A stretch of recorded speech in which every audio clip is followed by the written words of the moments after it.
seu. El primer que va veure va ser la seva filla Úrsula, amb calcetes. I alçava un cotxet on hi duia una còpia d'ella mateixa. Mira-te-la! Va exclamar-se. Encara no camina i ja fa de mare! Va rebassar la nina del cotxet i la llançar per la finestra. Però què et passa? Elaine corregué cap a ella amb un pit a l'aire i el petit Charles aferrat a l'altre. Douglas, donà un cop de veu fortíssim al bressol, agafar un cavallet i l'estavellar contra la paret i després donar una plantada de peu a una casa de nines i quan caigué, l'aixafar i no feu miques. Mama! O papa! Crits i pors que sortien ben bé de mitja dotzena de goles. La casa era una autèntica olla de crits. Elaine també plorava. Les joguines eren els objectius de Douglas. Tota mena de pilotes van sortir disparades per la finestra. I xiulets, petits pianos, cotxes, telèfons i després ossets de peluix, sonalls, pistoles, espases de plàstic, vibradors, sopladors, trencaclosques. Va estrènyer amb força dos biberons i es posà a riure com un foll mentre sortia la llet pels foradets de les taquilles.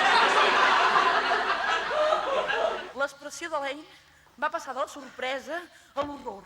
S'abocà per una finestra trencada i cridar. Douglas va haver de ser apartat d'una joguina que estava destrossant amb el cap d'un pallasso tot grassonet. Nyaca! Un intern va copejar el coll i el deixà estabornir.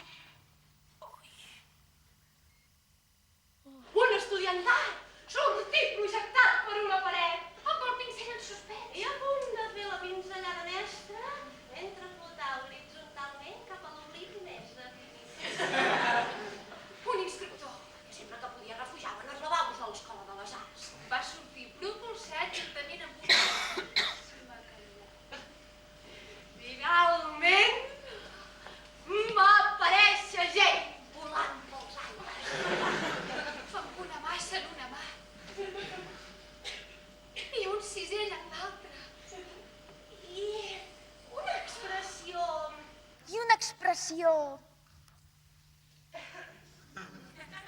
d'èxtasi per tota la cara. Que estava atordida. O potser encara concentrada en la feina. O potser morta. Bob mai no ho va saber. No. Les partícules voladores, A poc, amb fressa cada cop més suau i decreixent, van anar caient. bo i aixecant petits núvols de pols grisa. Fins que es feu el silenci. Diana es posà dreta a l'ampit de la finestra de la seva mansarda. Estengué els braços cap al sol naixent i saltà, convençuda que podia volar. O com a mínim flotar. Però, clar, va caure. Damunt d'una taula de ferro rodona i pintada de blanc hi havia al jardí. Així trobà la pobra Diana la seva fitx terrenal. Curiosament, Ona mantenia més o menys estable l'índex de natalitat de la seva tribu. En tot cas, la població tendia a disminuir. De fet, que els homes passaven de les seves dones, tot pensant en ella.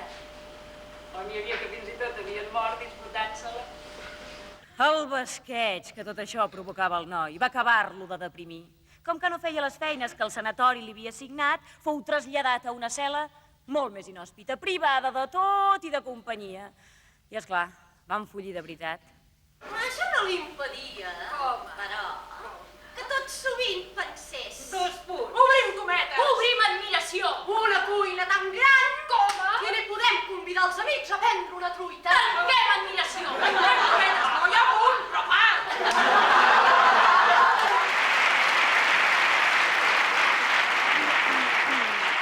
D'aquí que Harold restés bocabadat quan Margot, un dia d'octubre, va anunciar amb la mateixa solemnitat d'un croat que prega abans de la batalla. 2 punts. Hop, hop! Io!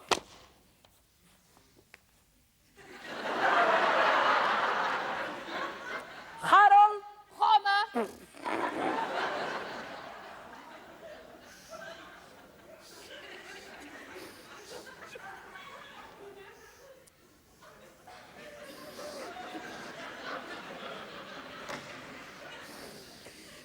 Farem un sopar cursiva aquí, Com? a casa. Punt i a part.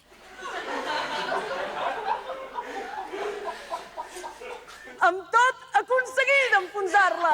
Que no li fou fàcil de mantenir l'equilibri. Els seus confusos moviments van semblar. A les poques persones que ho veieren... Els d'una persona que intentava salvar-ne una altra que s'ofegava. I?